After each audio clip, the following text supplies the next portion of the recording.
ते उभा करा म्हणजे आम्ही एकत्र सगळ्या पुढे उभा करा वाटलं डॉक्टर बघा चेहरा तिकडे नाही म्हणजे कसं नाव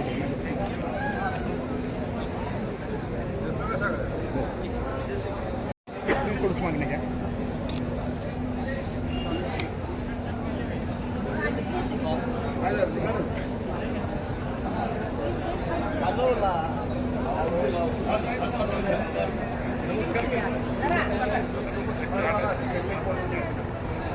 बसवले म्हणून हात हलवू नका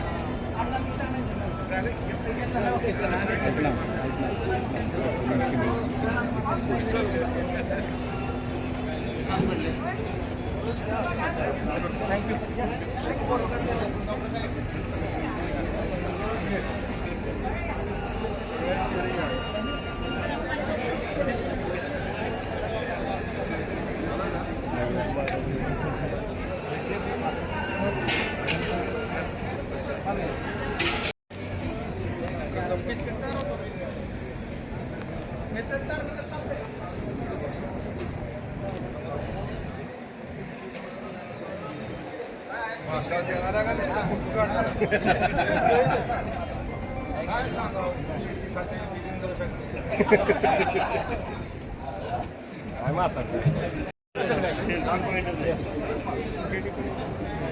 स्टाफ बोलो सगळा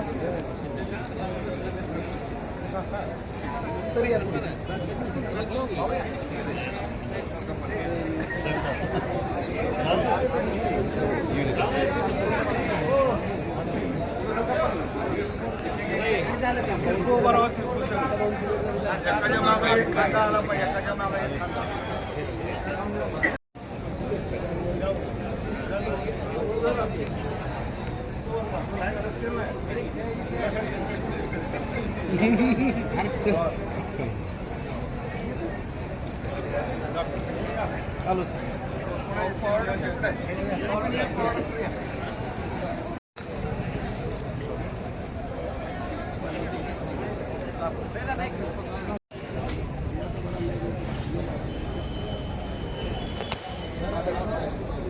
कॅप्टन कोथिंबीर 40 वेळा 50 केली हो अण्णा पाटील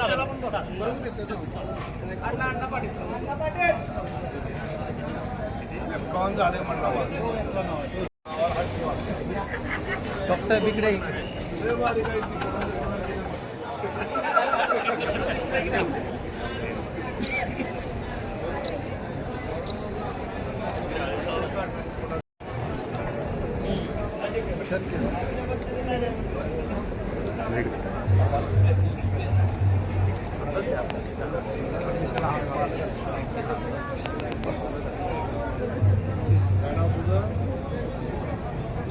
श्री सुनील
सदा माझे डोळा भरू तुझे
तात्या आले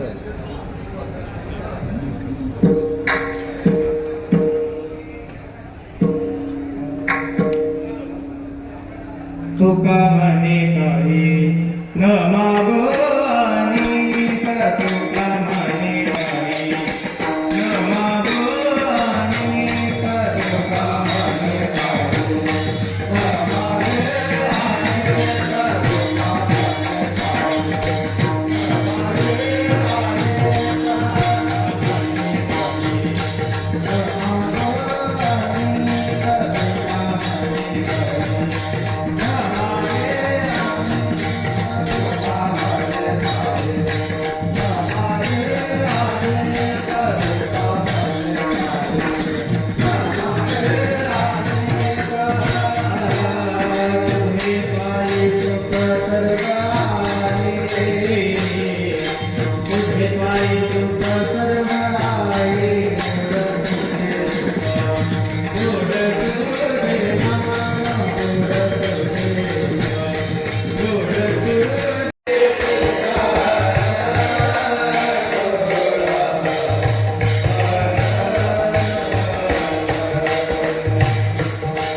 तुकामणी देवा सेवा केली पांडुरंगाला पोच होते तसा अनुभव संतांच्या विभागाला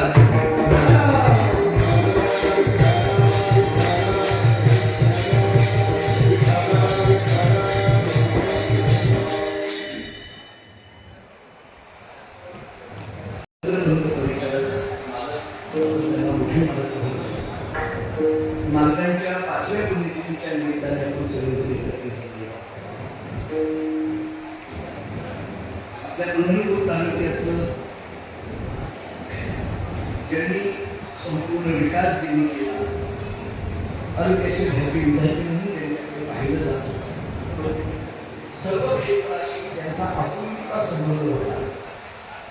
अशा कैलासवासी मोठ्या मालकांच्या पुण्यतिथीच्या निमित्ताने आपण एकत्रित परिवार कुटुंबी तथा लोक परिवार तथा समस्त पंढरपूर तालुका वासी या सर्वांच्या उपस्थितीमध्ये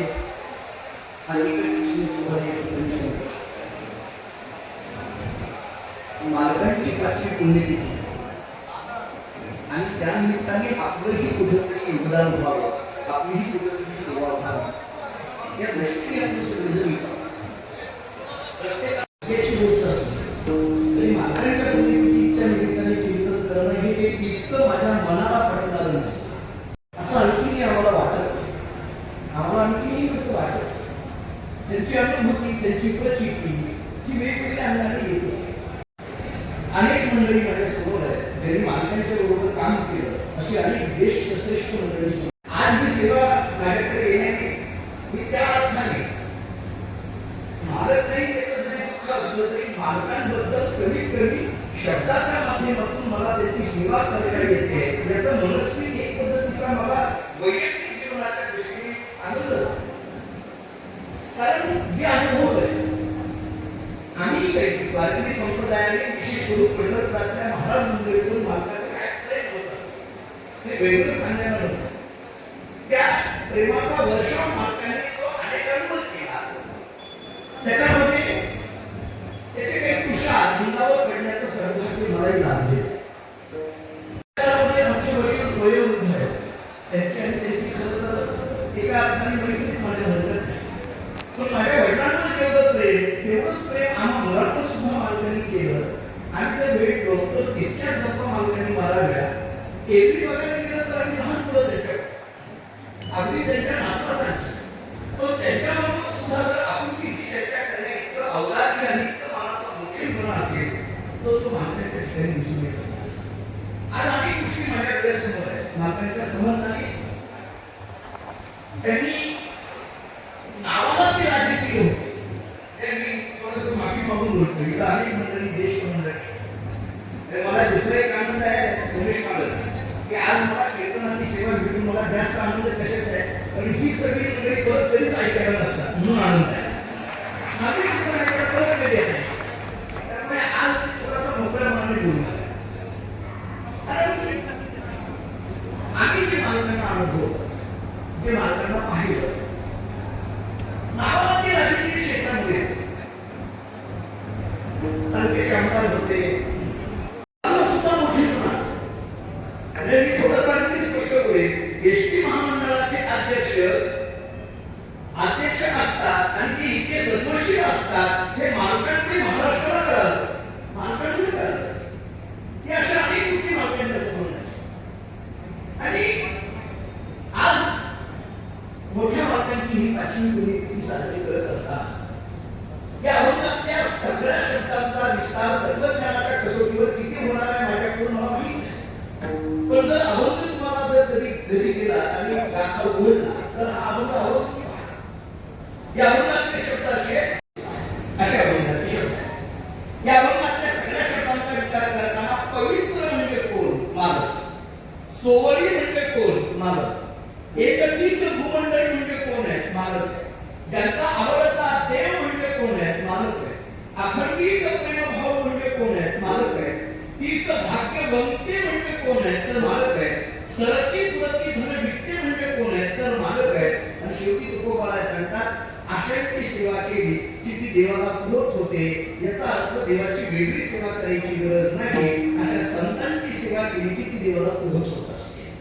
हा एक साधारण अभंगाचा गाभ आहे. असं कोणी संत म्हणजे संत होत नाही. संस्कृत मध्ये एक सुभाषित असं सांगितलं जातं, काक कृष्ण पिक कृष्ण को भेदो पिक काकयो हो वसंत समये प्राप्ते काक काक पिक पिका. सुभाषित आहे का? काका कृष्ण पिक कृष्ण को भेदो पिक काकयो. कावळा ही काळाच आहे आणि कोकिळा ही काळीच आहे.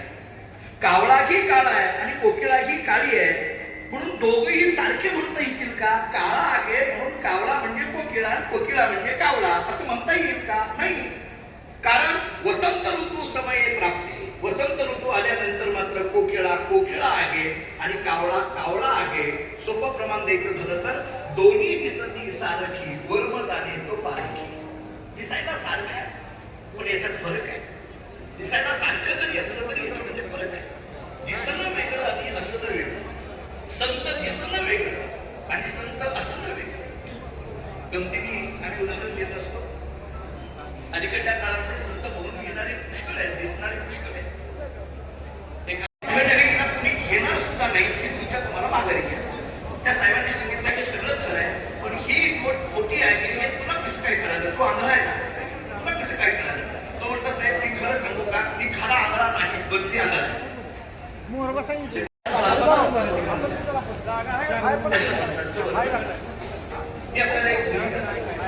वर्णनीय असं जर जगात कोण असते तर ती संत आहे. थोडं स्पष्ट मराठीमध्ये काही शब्दांचा अर्थ सांगून पडतो. काही शब्द माननीय, काही आदरणीय, काही पूजनीय, काही त्यजनीय आणि काही वर्णनीय. एकेका वाक्यात सांगतो. काही माननीय, माननीय, काही लोकांच्या बाबतीत माननीय असं म्हणावं लागतं. असं म्हणावं लागतं म्हणजे असं म्हटल्याशिवाय स्टेजवर येत नाही, असे माननीय असं म्हणावं लागतं. माननीय. दुसरा शब्द आहे आदरणीय. घरातील वडीलधारी व्यक्तीच्या बाबतीत जो शब्द आहे तो आदरणीय. शास्त्र आम्हाला असं सांगतं, आपल्या थोरल्या भावाचं नाव घेताना अंतःकरणामध्ये आदरभाव निर्माण करा आणि मग आपल्या थोरल्या भावाचं नाव घ्या. आपल्या वडिलांचं नाव घेताना किंवा वडिलांना बोलविताना अंतःकरणामध्ये आदरभाव निर्माण करा आणि मग पूजनीय. आता थोडं पुढे ऐका, किती शब्द झाले? ती माननीय, आदरणीय, पूजनीय. आता चौथा शब्द सांगतो, त्यजनीय. त्यजनीय म्हणजे दुर्जनाच्या बाबतीत जो शब्द आहे तो त्यजनीय. नारदांनी भक्तिसूत्रामध्ये एक सूत्र असं सांगितलंय, दुस्संग सर्वथैव त्याज्यः. नारदांचं भक्तिसूत्राचं सूत्र आहे, दुस्संग सर्वथा एव त्याज्यः. मी ज्या परंपरेत आहे त्यांच्या मूळ पुरुषांच्या अभंगामध्ये प्रमाण असं आहे, दुर्जनाच्या संगे दुःख प्राप्त होईल येते पैकी सोयी तारावया असं सांगितलंय. झालं म्हणजे दुर्जनाच्या बाबतीत जो शब्द आहे तो त्यजनीय. आणि पाचवा शब्द आहे वर्णनीय. तो आपल्या घरामध्ये एक संस्कार आपण असे सांगितले जातात, छोट्यानी मोठ्यांचं वर्णन करा. आपल्याकडे काय सांगितलं जातं? छोट्यानी मोठ्याचं वर्णन करा. मी दुसरा प्रश्न विचारतो, शिष्यानी गुरूंचं वर्णन करावं, नोकरांनी मालकाचं वर्णन करावं, भक्तांनी देवाचं वर्णन करावं, नवऱ्याने असं बरं ठीक आहे. ते जे बाहेर येतं ना एकदम आतमध्ये जे खरं असतं आणि माणूस कीर्तनात खरं बोलतो हे आताच झालं. ठीक आहे, छोटे आणि मोठ्यांचं वर्णन करा. पण माझा पुढला प्रश्न आहे, ते मोठे पण असा बोलतो.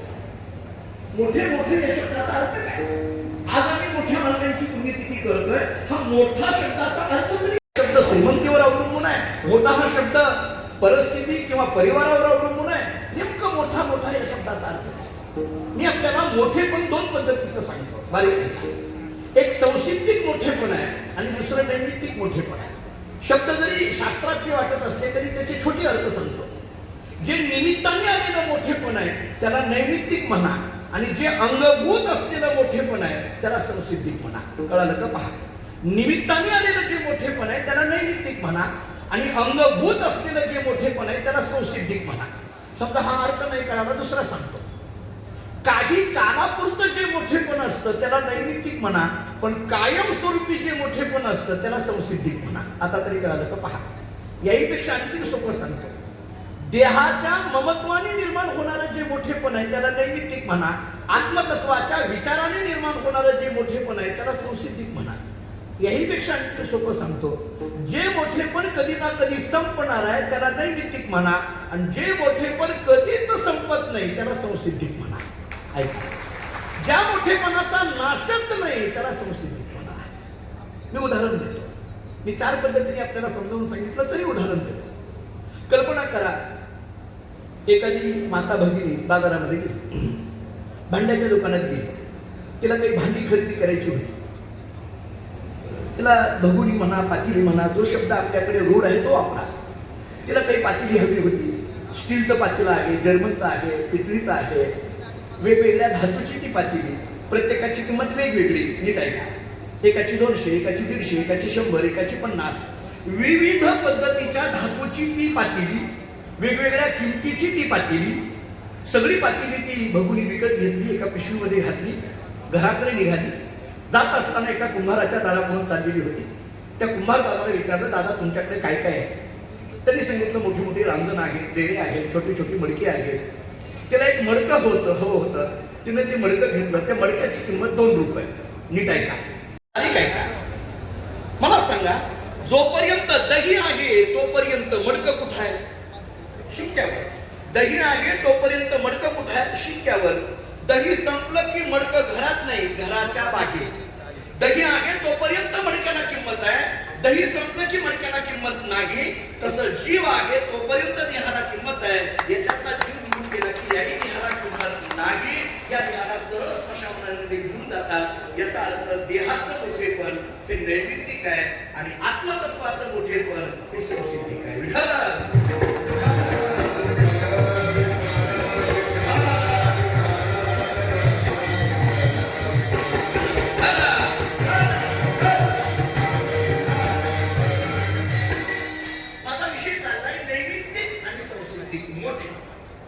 मोठं कुणाला म्हणायचं? जे देहाचं मोठेपण आहे त्याला नाही मोठे म्हणायचं. ज्याला आत्मतत्वाचं मोठेपण झालेलं आहे त्यांना खरं मोठे म्हणतात. त्याला आत्मविचार प्रगट झाले. ज्ञानेश्वरी सांगू, ज्ञानेश्वरी जे तृप्त आहे त्यांना सांगू जे समाधानी आहे, निरंकुश तृप्ती आहे त्यांना जे अखंड तृप्त आहे त्यांनाच मोठं म्हटलं जातं. पालकांना मोठं का म्हणायचं? कारण ते अखंड तृप्त होते म्हणून मोठं.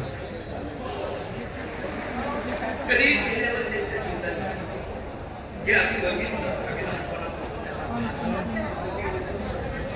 पालकांच्या बाबतीत एक सगळ्यांना गोष्ट माहीत असते, तुम्हाला सगळ्यांना माहित आहे, पण तरी वेळेचं नियोजन जर कुणी करावं तर ते मोठे मालकांनी सांगावं. वेळ सांभाळणं ज्याला समजा एखाद्याचं उद्घाटन आणि त्यांनी जर सांगितलं मला 4 वाजता उद्घाटन आहे, तर 4 वाजता मालक त्याच्या दुकानात पुढं हजर. त्याची धावपळ व्हायची, बिल कुठं आहे?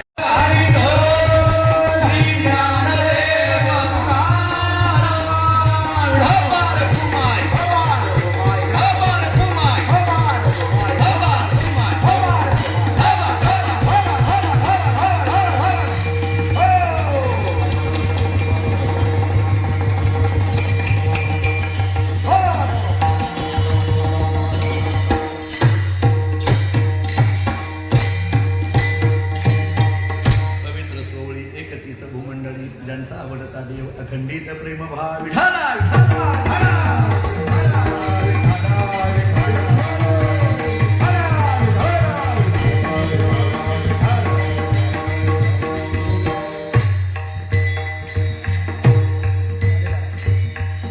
पवित्र सोहळी एकतीचं भूमंडळी ज्यांचा आवडता देव अखंडित प्रेमभाव. या भंगाचा विचार करताना संत कसे आहेत? पवित्र आहेत, सोहळी आहेत, एक आहेत हे कळालं. हे एका अर्थाने मालकांचंच वर्णन आहे असं मी आपल्याला बोललो. दुसऱ्या चरणामध्ये अशी भाषा आहे, ज्यांचा आवडता देव अखंडित प्रेमभाव, ज्यांच्या आवडीचा देव झालेला आहे त्यांना संत म्हणा. नीट ऐका, बहु आवडसी जीवापासून या, किंवा सोपं प्रमाण द्यायचं झालं तर विषय येतो त्यांचा झाला नारायण, नावडे जनधन माता पिता. अशा पद्धतीचे जे असतात ते संत असतात. याच्याही पुढं थोडंसं बोलायचं झालं तर अखंडित प्रेमभाव, ज्यांच्या अंतःकरणामध्ये भगवंताविषयी अखंड प्रेमभाव आहे त्यांना संत म्हणा. मी थोडंसं फरक सांगतो, एका वाक्यात सांगतो. ज्यांच्या अंतःकरणामध्ये भगवंताविषयी अखंड प्रेम आहे त्यांना संत म्हणा, आणि ज्यांच्या अंतःकरणामध्ये समाजाविषयी, संपूर्ण तालुक्याविषयी अखंड प्रेम आहे त्यांना मोठं मालक म्हणा, असाही विचार करता येईल असा अखंड. कारण तालुक्याबद्दलच्या प्रेमात कितीतरी गोष्टी माझ्या समोर आहेत. मी अनेक गोष्टी बोलून आलेलो आहे मगाशी, आणखी कितीतरी गोष्टी समोर आहेत. शेतकरी वर्ग समोर असेल, सहकार क्षेत्र असेल, शैक्षणिक क्षेत्र असेल, आरोग्य क्षेत्र असेल, सामाजिक क्षेत्र असेल, आध्यात्मिक क्षेत्र असेल. एकच व्यक्ती सर्वंकष क्षेत्राशी आपली वाटणं तसं फार कठीण असतं. बऱ्याचदा एखादा माणूस राजकारणामध्ये जरी एखाद्या यशस्वी झालेला असला तरी आध्यात्मिक लोक त्यांना स्वीकारतीलच असं नसतं, आणि एखादा मनुष्य अध्यात्मामध्ये जरी यशस्वी झाला तरी त्यांना राजकीय लोक स्वीकारतीलच असं होत नसतं. पण राजकीय क्षेत्र असो, सामाजिक असो, शैक्षणिक असो, सहकाराचं क्षेत्र असो, अध्यात्माचं क्षेत्र असो, या सगळ्या क्षेत्राला आपलं वाटणारी व्यक्तिमत्व म्हणजे मोठे मालकांचं होतं. प्रत्येकाला वाटायचं की हे आपले आहे. प्रत्येकाशी व्यक्तिशः ऋणानुबंध ज्याला म्हटलं जात होतं, व्यक्तिशः ऋणानुबंध. मी हा शब्द मुद्दाम वापरतो. मी व्यक्तिशः ऋणानुबंध का म्हटलं? काही मंडळींना एका परिवाराचा ऋणानुबंध असतो. एखाद्या परिवारातल्या एखाद्या मोठ्या माणसाला तो माणूस ओळखत असतो, बाकीच्या माणसांना तो ओळखत नसतो. पण मोठ्या मालकांचं असं नव्हतं. त्या परिवारातल्या सगळ्या माणसाशी त्यांचे ऋणानुबंध असायचे, सगळ्याशी. म्हणजे त्या व्यक्तीशी असायचे आणि त्यांच्या मुलाशी असायचे. मुलगाही तितकाच मालकावर प्रेम करणार आणि त्या घरातला कर्ता माणूसही तितकाच प्रेम करणार. असं सगळ्याचं प्रेम संपादन करणं ही गोष्ट सोपी नसते, पण मालकांना ती साध्य झालेली दिसून येत होते. आणि म्हणून मी म्हणत होतो अखंडित प्रेमभाव. हा प्रेमभावाचा शब्द अखंडित हा शब्द खूप महत्वाचा आहे. मी महाभारतातला एक छोटंसं उदाहरण देऊन माझ्या शेवटच्या चरणाकडे येतो. महाभारतामध्ये आपल्याला सगळ्याला माहीत असलेला प्रसंग आहे, ऐका. कौरव पांडवांच्या युद्धाचा प्रसंग. कौरव पांडवांच्या युद्धाचा प्रसंग.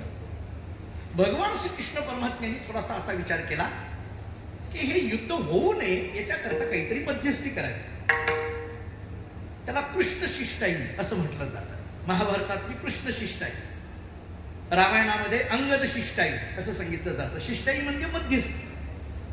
भगवान मध्यस्थी करण्याकरता गेले. कोणाकडे गेले? दुर्योधनाकडे गेले, कौरवांकडे गेले, चर्चा करण्याकरता गेले. ऐका, काय चर्चा करण्याकरता? हे युद्ध होऊ नये ही चर्चा करण्याकरता. उगी एक गमतीचं वाक्य सांगू. एकनाथ महाराज समोर आहेत, माऊली समोर आहेत, श्रीकांत महाराज आहेत. हे संप्रदायामध्ये आम्ही गमतीने बोलतो ते वाक्य सांगतो. भगवान श्रीकृष्ण परमात्मा कौरवांकडे युद्ध होऊ नये ही चर्चा करण्याकरता गेले. या वाक्यावर जरा शंकाच आहे. म्हणजे भगवान युद्ध होऊ नये याच्याकरता गेले का युद्ध व्हावं याच्याकरता गेले? खेळ तो येण्याची खेळावा, आपण अंदाज लावावा. काही माहित नसतं. बऱ्याचदा मध्यस्थी करणारी माणसं मिटवायला जातात का वाढवायला जातात याच्यावर शंकाच आहे. बऱ्याचदा बघा, ज्यांना आपण मध्यस्थी म्हणून पाठवतो ती मिटवत नाहीत, वाढवून ठेवतात. आणि मध्यस्थी लोकांनी किती वाढवलंय हे महाराष्ट्राने गेल्या 5 वर्षात बघितलंय. मी सांगायची गरज नाही. किती ठिकाणा करून ठेवल्या गेल्या महाराष्ट्रामध्ये सगळ्यांना माहिती मध्यस्थी. आणि मग भगवान गेले, कौरवांकडे गेले, दुर्योधनाबरोबर चर्चा करायला लागले. चर्चा करताना दुर्योधनाच्या मुखातून एक वाक्य आलं, कृष्णा हे मध्यस्थीची गोष्ट बोलूच नको. सुईच्या टोकावर मागील एवढी सुद्धा जमीन मी पांडवांना देणार नाही. ही दरपोक्ती दुर्योधनाची ऐकली की भगवान तिथून उठतात आणि निघायला लागतात. शेवटी दुर्योधनाने सांगितलं कृष्ण परमात्म्याला, प्रभू ठीक आहे, आपल्या दोघात काही मध्यस्थी चर्चा होती ती झाली नाही, फिसकटली, जाऊ द्या, पण जेवण करून जा. भगवंतांनी सांगितलं नाही, मला वेळ नाही. अहो जेवायला किती वेळ लागतो? नाही, मला भूक नाही, भूक नाही, वेळ नाही असं म्हणून भगवान तशीच पुढे चालले. आता तो दुर्योधन म्हटला, बरोबर आहे कृष्णा, आमचं कुठलं तुम्हाला गोड लागतं? तुम्ही नेहमी पांडवांच्या घरचं खाणार, आमचं कुठलं गोड लागतं? याला आपल्याकडे कुचकं बोलणं म्हणतात.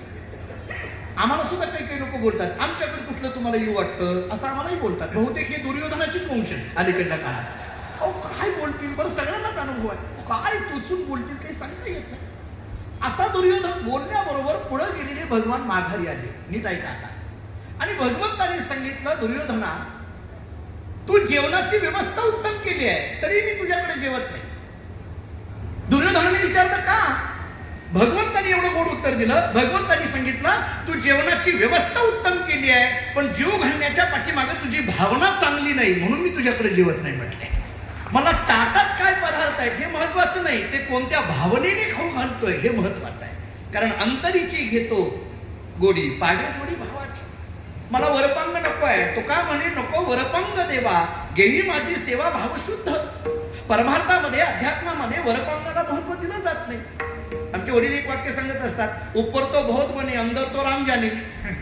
माणसं वरून फार नटलेली असतात, म्हणजे ती आता असतीलच असं सांगता येत नाही. मला आठवतंय काळ्या मारुतीच्या जवळ आपल्या एक मनुष्य मोठ्याने ओरडायचा, माशा मारायचं औषध घ्या, माशा मारायचं औषध घ्या, माशा मारायचं औषध घ्या. आपल्याकडे जेवताना माशा फार येतात बघा. आपल्याकडे तर म्हण अशी आहे, आषाढात आलेल्या माशा महाल जीवनच जातात. फार माशा असतात. मी त्यांना ते माशा ते औषध विकणाऱ्याला म्हटलं, अहो काय औषध? तो म्हटलं 2 रुपये ना पुडी. म्हटलं काय आहे ते इथं बघायचं नाही, घरी गेल्यानंतर जेवायला बसल्यानंतरच पुडी उघडायची. मी त्याला 2 रुपये दिले, ती पुडी घेतली, घरी आलो, बायकोला सांगितलं माशा मारायचं औषध आणलंय. बायको उठली, बरं झालं, नाही तर तुम्ही जेवताना मी माशा मारत बसते.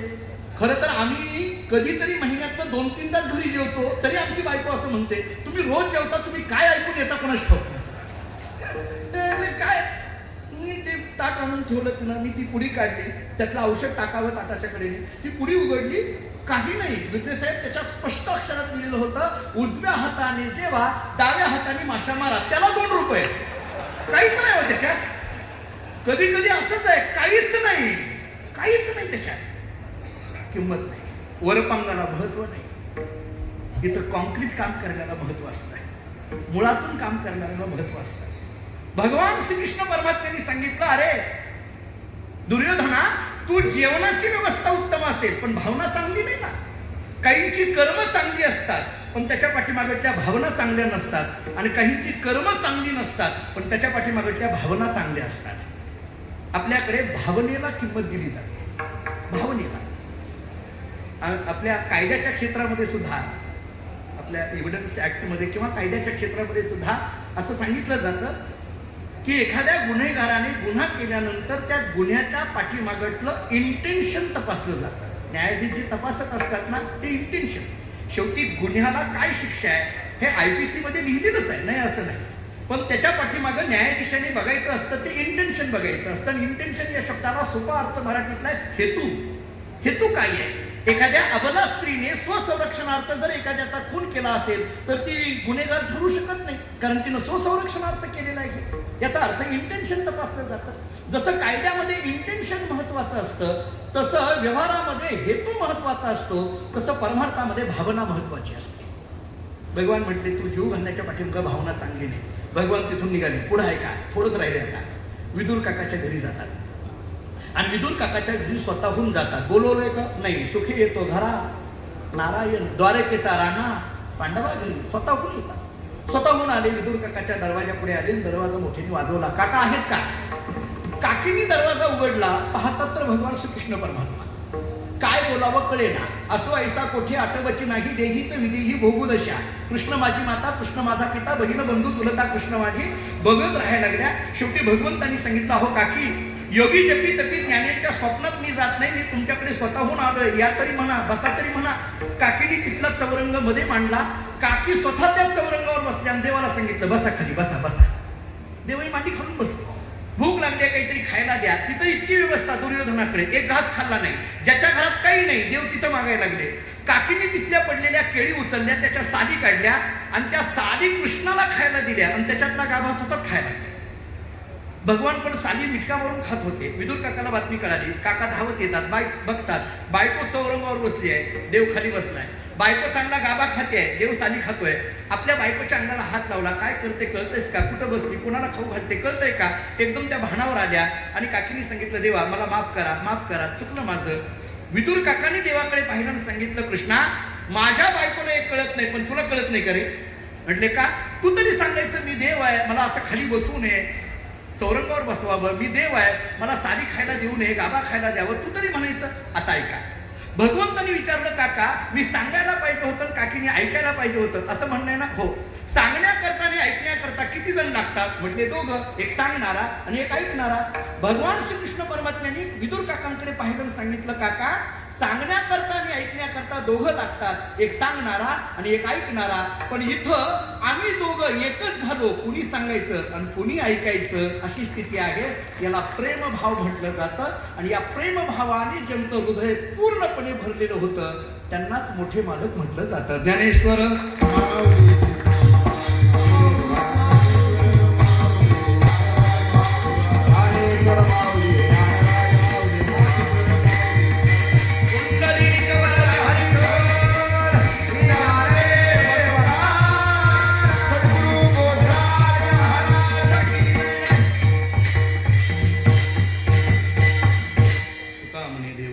त्यांची केली पावी सेवा, ज्यांचा आवडता देव अखंडित प्रेमभाव. या अभंगातल्या सगळ्या शब्दांचा जरी माझ्या वेळेमध्ये फारसा विस्तार जरी मला करता आलेला नसला तरी कमीत कमी या अभंगाची भाषा, या अभंगाचे शब्द पूजनीय, कैलासवासी, श्रद्धेय मोठ्या मालकांच्या संबंधाने कसे लागू पडतात याचा काही तात्विक आणि सामाजिक विचार करण्याचा प्रयत्न केला.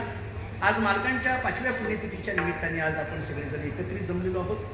पांडुरंग कारखाना असेल, अर्बन बँक असेल, शेळव्याची संस्था असेल, एकंदरीत मालकांवर प्रेम करणारी तालुक्यातली विविध क्षेत्रातली गावातली मंडळी असतील, शहरातली मंडळी असतील, आज सगळी इथं मंडळी हजर आहेत. त्यामुळे अर्थकारणामध्ये अर्बन बँकेच्या माध्यमातून चालू असलेलं काम, शैक्षणिक क्षेत्रामध्ये शेळव्यातून चालू असलेलं काम, सहकारी साखर कारखान्याच्या दृष्टीने पांडुरंग असेल, इटोपिनी असेल, या कारखान्याच्या माध्यमातून चालू असणारी शेतकऱ्यांची सेवा. परिचारक या शब्दाचा मूळ अर्थ आहे परिचर्या, आणि परिचर्या या शब्दाचा अर्थ आहे सेवा. म्हणजे सेवा म्हणजे परिचर्या आणि सेवा म्हणजेच परिचारक. थोडक्यात परिचारक या शब्दाचा अर्थ आहे अखंड सेवा. त्यांना परिचारक असं म्हटलं जातं. मला वाटतं ते सूत्र मालकांच्या नंतरही प्रशांत मालक असतील, उमेश मालक, प्रणव मालक आणि त्यांच्या घरातली सगळी मंडळी सांभाळत आहेत. त्या दृष्टीने त्यांना पांडुरंगाचे आशीर्वाद आणि संतांचे आशीर्वाद अखंड त्यांच्या पाठीशी आहेतच. त्यांच्याकडूनही समाजाची सेवा अशी होत राहावी एवढी भावपूर्ण श्रद्धांजली मालकांच्या निमित्ताने मी व्यक्तिशः आपल्या सर्वांच्या वतीने या ठिकाणी अर्पण करतो. झालेली सेवा ज्ञानोबा तुकोबा यांच्या चरणी, मी ज्या परंपरेत आहे त्या मानकोजी बोधले महाराजांच्या चरणी आणि विशेष करून मोठ्या मालकांच्या चरणी ही सेवा समर्पित करतो. आज याच ठिकाणी थांबतो. विठ्ठल जय जय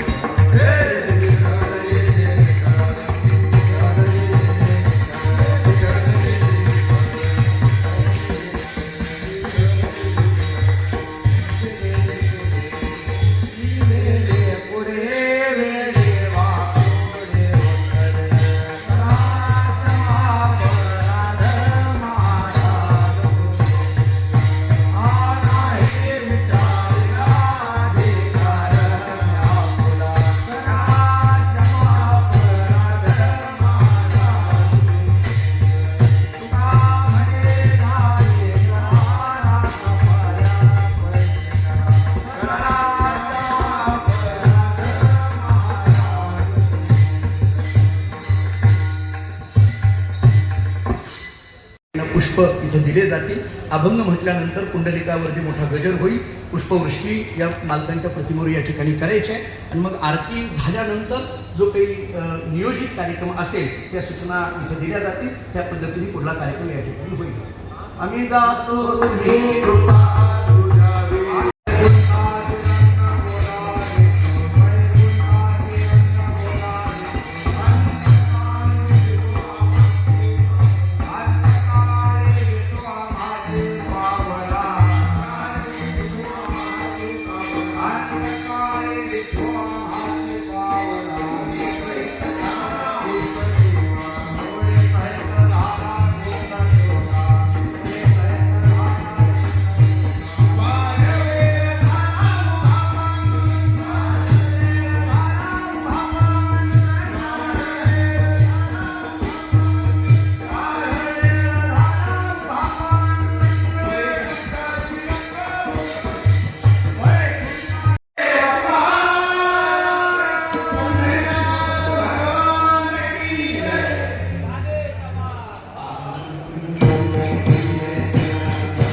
आज कीर्तनाच्या माध्यमातून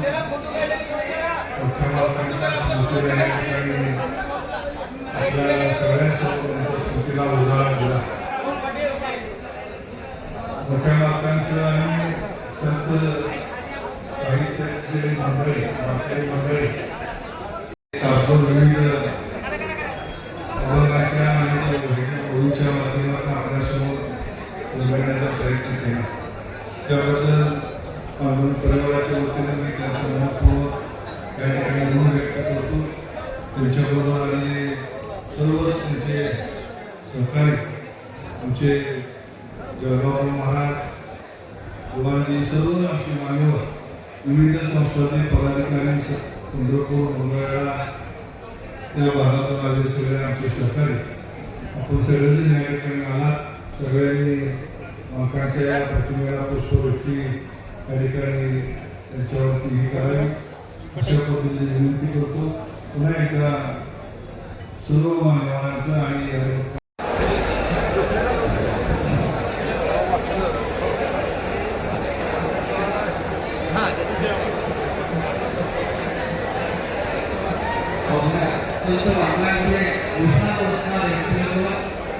त्याच्या अमृत वाणीला आज आपल्याला नमन करायला असते. आदरणीय भगवत डॉक्टर जयवंत महाराज भोसले यांना या ठिकाणी सन्मान केला जात आहे. अत्यंत सुंदर अमोघ वाणीतून त्यांनी आज आपल्या या ठिकाणी कीर्तन सादर केलं आणि मोठ्या माणसांच्या पवित्र स्मृतीला आज या ठिकाणी त्यांनी उजाळा दिला. त्याचसोबत आदरणीय जयवंत महाराज यांना या ठिकाणी सन्मानित केलं जातं. आपल्याला उद्या महाराष्ट्राची संत भूमीवर या मंदिरावर पाहिलं जातं आणि आज या मान्यवरांच्या उपस्थितीमध्ये मोठ्या माणसांचं 5 कार्यक्रम संपन्न होतो. त्यांचा सन्मान या ठिकाणी केला जातो. त्याचसोबत रात्रभर तात्कालिक ज्येष्ठ विद्वत्कार प्रवचनकार संत मंडळी यांचा सन्मान केला जातो.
महाराष्ट्राच्या लोक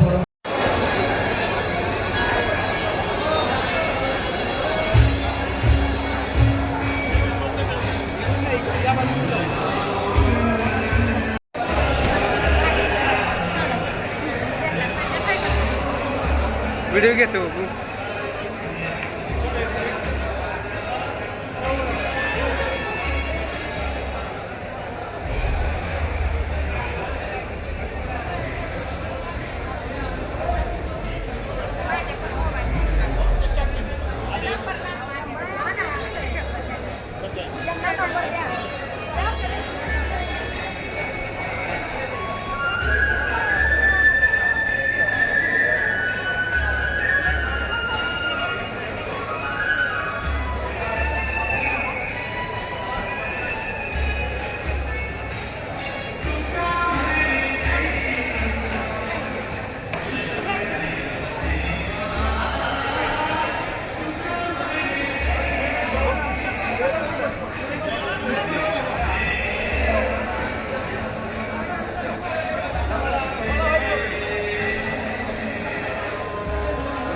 चला चला पाहतो तुमची व्हिडिओ.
ह्या नंबरवर फोन करायचा आता.